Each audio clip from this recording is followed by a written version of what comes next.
How Taylor Swift's love songs helped me write my wildest thriller, yet exclusive thriller author and longtime Swiftie Megan Collins breaks down how Taylor's lyrics influenced her new book. Cross My Heart. I became a Taylor Swift fan at 26, when love had left me ruined. For several months that year, I played Dear John on loop as I drove to and from work. It was the first non-single of Taylor's I'd ever heard, and as I belted it down dusky highways, tears blurring brake lights, I marveled at how a complete stranger had written a song detailing my exact heartache, helping me feel a little less as if I'd lost my mind as well as my heart. Back then, I couldn't have imagined that over a decade later, Taylor's music would help me write one of my most twisted thrillers to date. Cross My Heart, out January 14th, follows Rosie, a heart transplant recipient, who becomes fixated on her donor's husband. She believes that, because the heart he once loved is now hers, he's destined to love her too. It's a story of obsession, of a woman so desperate for connection that she crosses more than one line to find it, even when she discovers that the man she's pursuing might have had something to do with his wife's death. Because in her eyes, no matter his flaws, he belongs with her.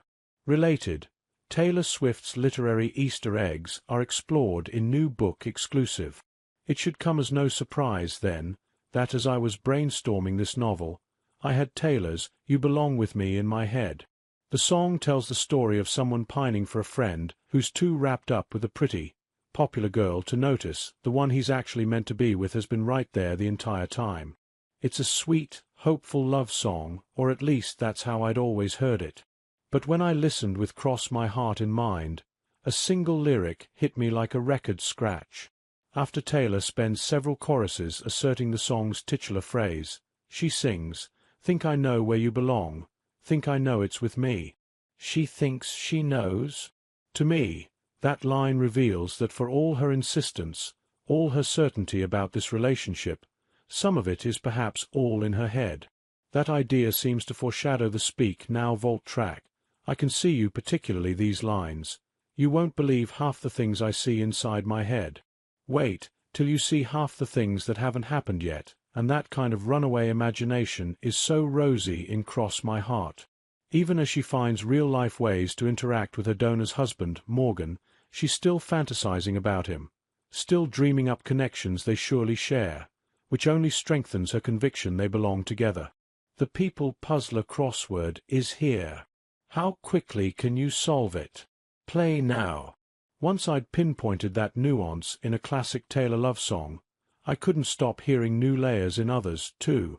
In Labyrinth, the narrator proclaims over and over that she's falling in love again, but she prefaces that statement with a oh and oh no, acknowledging that, for her, this isn't necessarily a good thing.